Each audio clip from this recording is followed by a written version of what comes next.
Hey, it's Dominic D'Angelo. It's Rumor and Innuendo. It's Friday, TGIF, everyone, and it's Royal Rumble weekend. I'm here with Mr. Robert Karplis, WD Creative underscore ish.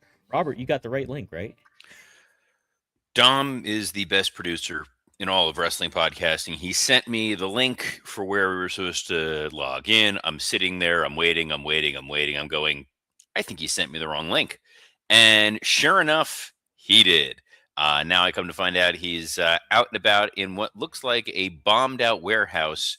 Or if you went to Disney MGM Studios as a kid, there was like the outdoor play area from Who Framed Roger Rabbit.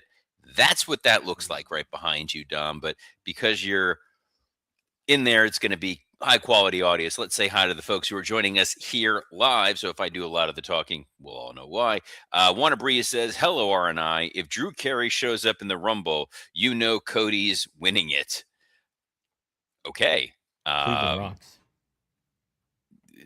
Yeah, That's a look, great of all pick. the celebrities who were in the Royal Rumble, Drew Carey was definitely one of them. Wrestling Old Head says, "Good after morning, R and I. Robert, give us the scoop on BRCW's Steve Macklin. Is he showing up at the Riyadh Rumble or is he all elite? I can confirm right here, right now, Steve Macklin will be defending his BRCW World Heavyweight title against Matt Taven at our next show. That is a main event anywhere in the world. That'll be taking Headliner. place Sunday, March 1st at Birthday Bash. It's a dream match for me. I'm super excited. And I don't know what's going on with that. I've seen some texts and tweets and whatever back and forth about this. If AEW, or no, sorry, if TNA in any way, shape, or form is genuinely not moving forward with Steve Macklin, I give up on that organization. Dude It is is a head he scratcher. look, Macklin sucks, but he is a world class performer. But a consummate heel through and through. Cammy Star says after morning, so it'd be hilarious. AAA finish. You throw a bucket of ice water on Mr. Iguana. He falls in an easy pin. I like that. That's quite good. Giant 4 foot iguana froze outside of my window. Was lying on the floor for a while. The landscaper didn't know what was going on. Went to go move that sucker. That dude woke up, bolted off. Yeah, Tremendous. you gotta live that way. Dre Good Owen for the says, iguanas. "Hello, R and I. Let's enjoy a Miller High Life while watching the Rumble tomorrow." That's a good callback to on Working Stiff talked about drinking Miller High Life and eating Pizza Hut. First beer I ever had was a Miller High Life. That was your first beer. First beer, playing poker in the dorm rooms. Underage, Um, everybody. I don't remember my first beer was it was something in high school. I don't remember exactly what it was. In college, it was a lot of Natty Light or Bush Light. Oh yeah, That Bush was Light. the in Gainesville, like our super premium. I remember when it came to town, Pabst Blue Ribbon, my junior year, first started being available, and people lined up for this. Like this was like Magnolia Bakery in New York, circa like Sex in the City time. Like this was insane. The demand for PBR. I still Did you? enjoy it. I liked the High Life for quite a while. Not what I I did drink too. anymore. Did you guys have American Light down there? You remember that? I have no idea what that is. American Light. That was like bottom of the barrel light beer. No, the problem I've run into is the best beer I ever had was made out of a very small brewery in Conroe, Texas, and they no longer it was Southern Star Brewing made this beer. It was absolutely incredible, and there was a local place here. It was a gastropub that got it, and I can't get it anywhere else. It's very very upsetting. I enjoy. There's a local beer called Three Mavens that I'm a big fan Mavens. of. When in doubt, good with the Newcastle. Oh, okay. Willie Thornbrew Like says, that. "Okay, Robert, pick me a winner for the women's and men's Royal Rumble." Oh, we will. That's the plan today. Mr. Dre Owen says Mr. Iguana should win the Rumble. I wouldn't be We'll against that. we'll see. Michael Watson says the SWAT team to make their return in Saudi this weekend. That was yes the that was, I think they were the squat team actually. Is the way that it was spelled. Those Mm. two big dudes from the '96 Rumble, if I'm not mistaken. Um, and then I want one to at get. Breeze says, "Don't forget your 25 $1 bills to pay your friend for the Rumble."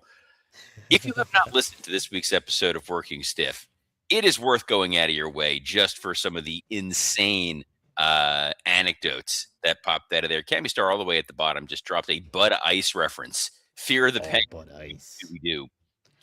Oh, that I is look, that advertising worked on me as a kid, where I was like, "Oh, I gotta try Bud Ice," because the Penguin commercials were delightful.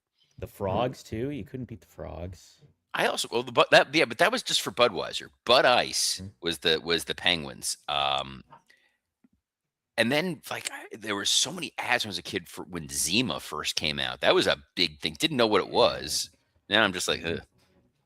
I had a One dude couple in Zimas. college in my fraternity, once we caught him drinking a Zima. Oh yeah. Never lived it down. Now, as civilized adults, we realized he had a genetic sensitivity to wheat and couldn't drink beer. Oh, oh. Didn't stop us from Didn't 25 stop in years ago college. bullying this man to the point of tears. Well, that's the thing to do in college, though. It's where you learn, and you have to adapt to life. Wrestling Old Head says White Claw is the new Zima. I don't know about that. I don't. It's possible. I don't know. I don't know what Zima. I'm sure it was some sort of uh, entry point for people, and the only entry point that we're worried about are the 30 men and 30 women entering this year's Royal Rumble. SmackDown, I don't know. SmackDown already going on. I know it's taking place in Riyadh, It's a so good point. I didn't even consider that. How many hours ahead is Saudi Arabia from us? a lot. I also love that Tony Gong threw a who remembers Bartles and James? Dang. Who's Bartles James? I don't remember that. It's another one of those none of those drinks.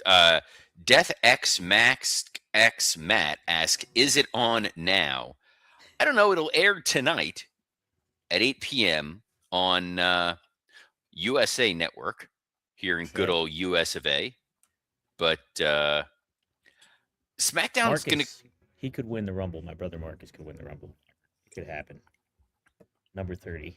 You would need a global pandemic of such a proportion that I would be scared for everybody.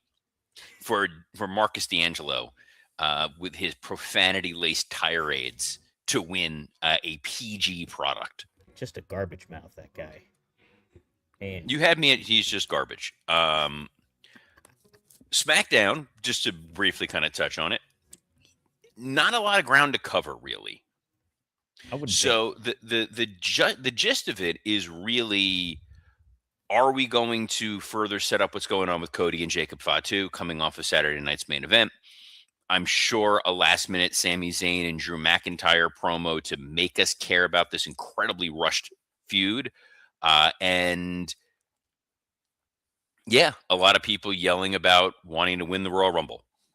Do you think we'll get the schmoz of like a bunch of guys brawling it out? Or gals? It's possible. I mean, we saw the brawl on Saturday night's main event with Cody and Fatu. You could have another crazy ass brawl with a bunch of people. It is tradition, and we like tradition here, but it's more important to get to some predictions for the Royal Rumble. Dom. Yes, that's right, Robert. It is tomorrow, everybody. 2 p.m. start time, as a matter of fact. Let's kick it off with the ladies. What do you think's going to happen with this? Who would you your pick for this Rumble? And what would be a good surprise to have in this Rumble match? I don't think there's a good surprise for the women's Rumble. I don't think that the reality of it is we've seen sort of the women of the past who didn't get their flowers or opportunities already be in Royal Rumble. So we've seen Trish, we've seen Lita, we've seen Mickey, we've seen Michelle McCool, we've seen the Bellas. To go back further, I know Scott Chaplin keeps saying he wants to see Ivory or Jacqueline. I don't. Number one, I don't think that this is essentially going to matter. I don't think it resonates with that audience. I know a lot of people have been seeing Paige has been uploading footage of her training. It'd be an interesting surprise to have her there, but when you have a surprise like that, they got to go in and lose. So, Yeah, I don't know that it necessarily matters all that much for a surprise. I know that Bianca is someone who might uh, appear. That's who a lot of people have kind of been guessing at. That would definitely constitute some form of a surprise and a return. My guess, my inkling is, you look at the board for WrestleMania, and I talked about this a little bit on Working Stiff, but I'll just kind of summarize it briefly here. sure. There really are only 12 matches available to the WWE for WrestleMania. 6 night one, 6 night two. Maybe you can throw a seventh in there, something short. You're going to have two men's world title matches. Now you're down to 10 matches. You're going to have two women's world title matches.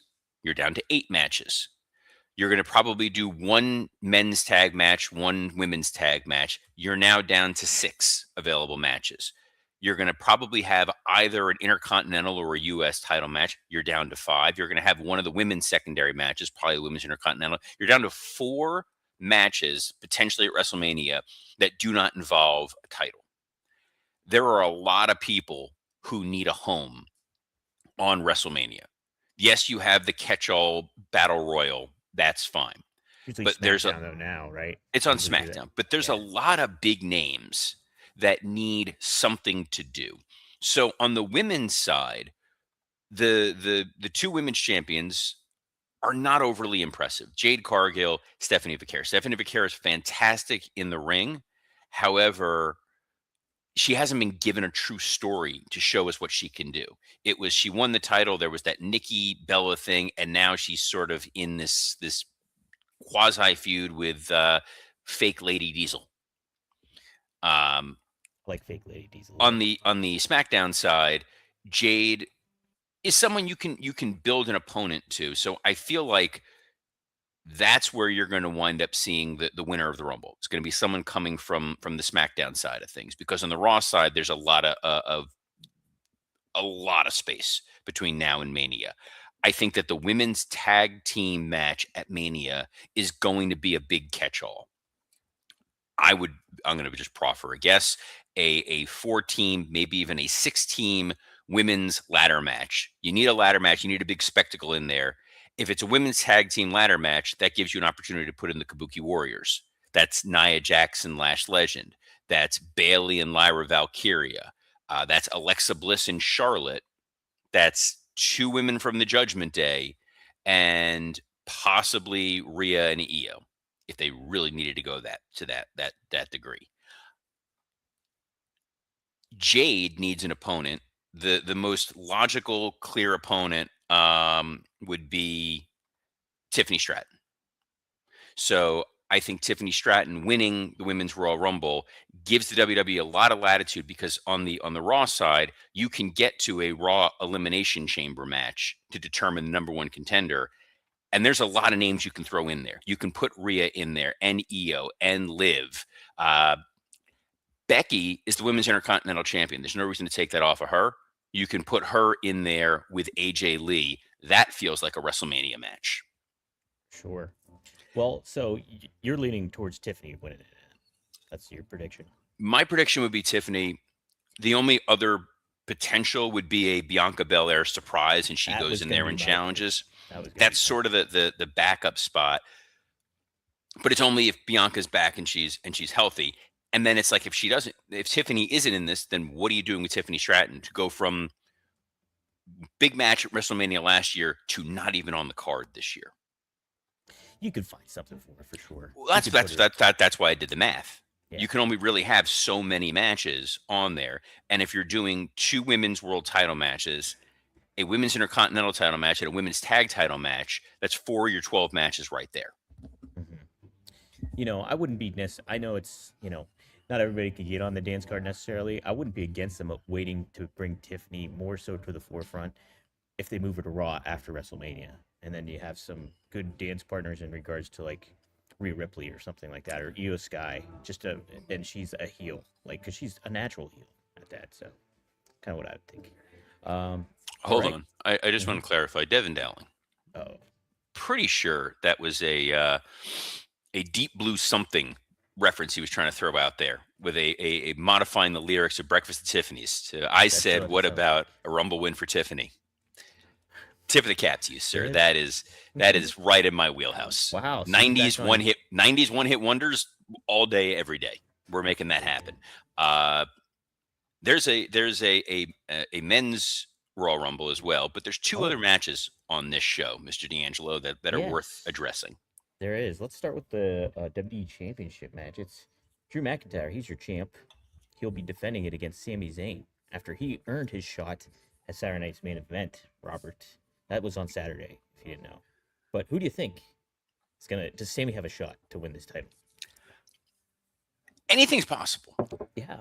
Anything can happen in the World Wrestling Federation. There is still, because of the Elimination Chamber, they kind of get to cheat a little bit. They can write whatever they want and get themselves out of any booking scenario based on the chamber. So if they want to give Sami Zayn the feel good moment of he wins the title and then he goes and loses it at the Elimination Chamber, so be it. I don't think that's going to happen. The question is not, is Drew going to win? It's how Drew is going to retain. So um, there's a possibility that Drew cheats and wins. Low blow hits him with the belt, ref down, whatever it may be. Sammy is mad. There's a possibility that Drew intentionally gets himself disqualified or counted out and gets to keep the title and cheats Sammy out of it. There's the possibility that Jacob Fatu or Cody Rhodes inadvertently wind up costing Sammy the match, and now Sammy is angry. The most likely outcome here is a scenario where Drew McIntyre has to put his title on the line at the Elimination Chamber. And there are a number of people who can then go after him for it. So you could have a motivated, angry Sami Zayn. You've got Cody. You've got Jacob Fatu. You've got Randy Orton. You've got Trick Williams. That fills out a pretty good 6-person Elimination Chamber match. I think that's a fair take. Yeah, I could see them though. If they did put the title on Sammy, it would feel like a big deal, even though they haven't done the due diligence of hyping this up well enough, giving it enough time. Like that would kind of pay it off if they were to go that route. So I'd be interested because it would add another intriguing ripple as we go to WrestleMania if Sammy had the championship. So, and Drew got his flowers. Winning that championship. So I don't know. We'll see. If I had to make a pick, I would stick with Drew though too. So. All right. Another big match here, Robert. It's Gunther. He's got nothing to lose, but AJ Styles does. His career. Is this the final match we'll see of AJ Styles, Robert? Yes. Okay. How's that for short and to the point? I like it. The reality is, they've been leaning very heavily into it makes the most sense for AJ Styles to retire, and they may be trying to pull a swerve, bro, as your good friend, close personal acquaintance Vince Russo would say. Oh. The Nakamura mystery tweet that got deleted, the report that AJ Styles has filed trademark rights for his logo. But on the other hand, what is there left for AJ Styles to really accomplish in the WWE? He's retiring now because he doesn't want to wrestle long past his ability to be viable in the ring. He wants to be able to spend time with his family. He wants to be home. He wants to be healthy. He wants to enjoy his kids. He wants to enjoy his wife. He has long-term opportunities in WWE to work, whether it's in NXT or behind the scenes within WWE.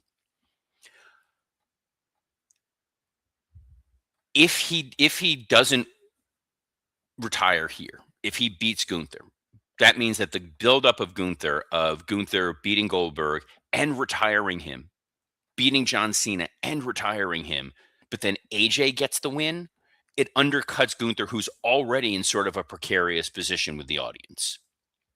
If Gunther retires AJ Styles here, and he goes on to be the number one contender to go against CM Punk, and Punk's narrative is, I'm the grizzled old vet. There's not that many of us left. You retired 3 of my, compatriots. The deck is stacked against me. That's a ton of heel heat on Gunther, and that's a WrestleMania quality storyline. Okay, so I'm kind of with you. I think this is probably AJ's last match, but I guess the argument could be made. I don't know if we discuss this, and it leads into the next match that we're going to talk about. Could Gunther win the Rumble, and then all that's him losing to AJ is washed away in certain ways So as a I viewpoint. believe because I've heard this, that the stipulation is if AJ wins, I think he gets Gunther's spot in the Rumble. Oh, is that true? I feel like I heard them say this. I'm double checking on the Wikipedia gimmick if that was in fact the stipulation. Hmm. I don't know. I thought that may have been the case, but the other part of this that I feel like gives a little bit of a saving grace, and I talked about this with Scott, was we know AJ's finisher is the calf crusher. If he gets this into Gunther and wears him down and wears him down and wears him down, and somehow Gunther wins, but he's not 100% in the Rumble. And the reason why Gunther ultimately winds up getting eliminated is because of the injury to his calf. It's a little bit of a moral victory for AJ Styles. Yeah. Hmm. I guess, but I'll lock my final prediction in for this match. I will say AJ Styles. I think they're swerving us all, bro. I'm going my buddy Vince Russo route, swerving us all. AJ's gonna beat Gunther, and It not just, saying it's the right move to make. I'm not saying it's the right But move. It's like, then what is there? Like I'm with you. what's next? I'm with you. We saw AJ have a great match with Cody. We saw AJ have a great match with Cena. He had a great match with Nakamura. He got the match with Punk in a WWE ring, which was the one dream match in WWE we didn't really have. There really is nothing left. And I feel like if you want to make the most impact for your retirement, this is it. It's certainly a different horse of a different color because we've got the huge farewell tour with Cena we just experienced. So if this gets cut short for AJ, I like that whole dynamic of it all. It makes AJ's retirement feel more impactful in a lot of ways. I think too at the same time. So Fantasy Booker T, I know you like HBK, but he is not wrestling again. Well, no. He thinks that HBK and AJ is a dream match. Yes, Sean ain't getting in the ring again. I Sean, think no, he it's learned just his not lesson happening. after Saudi. There's no upside to it. And he just had surgery too. So Men's Rumble. Men's Rumble. All right. I'll ask you the same way I asked the earlier match. Who do you think is going to win, and what's going to be a surprise, if any? I think one of the 30 men are going to win. Good job. I think surprise is tough. The concept of the surprise in a Royal Rumble match for years was a wrestler we hadn't seen in a while. Hey, look, they're making a random one-off appearance. Here's Tatanka. Here's the Honky Tonk Man. Here's the Godfather. Here's Val Venus. Gold Dust was a surprise a couple times. One of my favorite surprises was, I think it was '04 when it was Mr. Perfect. That was my favorite too. I think that was 01 actually, Robert. If I'm Was it? not Oh, was it? mistaken. No, it was Or whenever 02 they, because they because had to he play came right back. from hell. NWO came Yeah, back. NWO yeah. came back the next pay per view. So there really aren't a lot of guys who fit that mold anymore, who are bygone talents that we haven't seen in a long time, who can still go and contribute. We've seen Booker T do it several times. Maybe Diamond Dallas Page, but what does that really get you for that qualification of a surprise? You're not going to debut Hobbs in Saudi Arabia simply because I don't think that audience is going to have an awareness of who this guy is.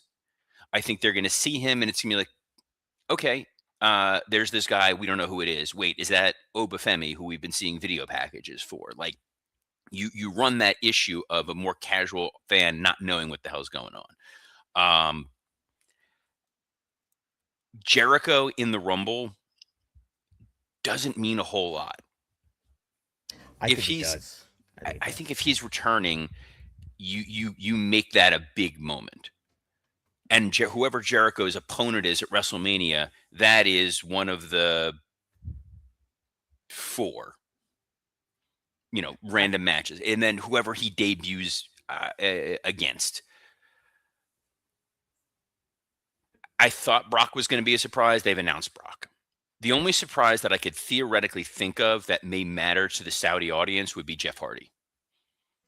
Which would be a great one, I think. But I guess how I think about it too is WWE's been more about the immediate. They haven't been really long term planning things in a lot of ways. So I could just see them, hey, we're going to satiate the Saudi audience with a big surprise. Who's bigger than bringing back a name like Chris Jericho? And, I don't think it would be, again, in the same terms of like the previous match, I don't think it would be the right move to make, but I think it might be the move they're going to go with, anyways, as a surprise. But who do you think's going to win? I mean, there's really only 4 potential names who could win the Royal Rumble convincingly.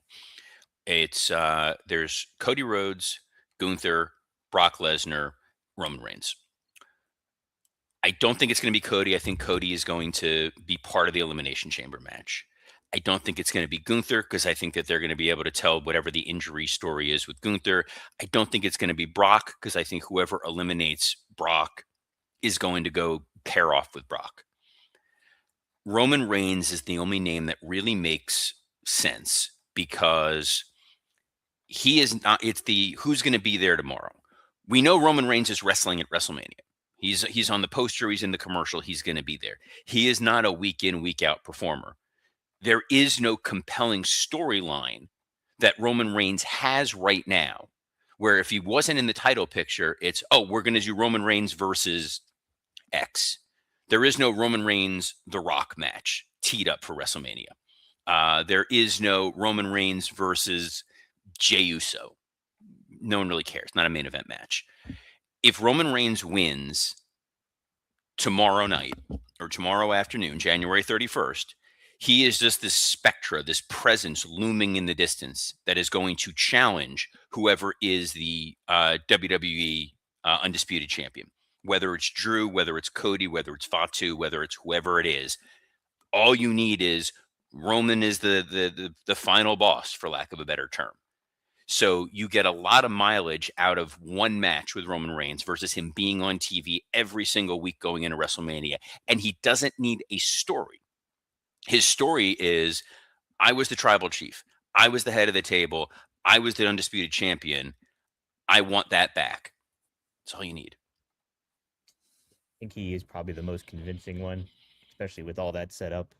Um, yeah, I guess I could see them making a play for Cody as well, being the third three-time person again, like Austin, and that's part of his story, and maybe pushing him more towards a heelish side of things, as we've kind of been they've maybe been hitting at. So I'll go with Cody just to be different, but I'm kind of with you too on the Roman aspect.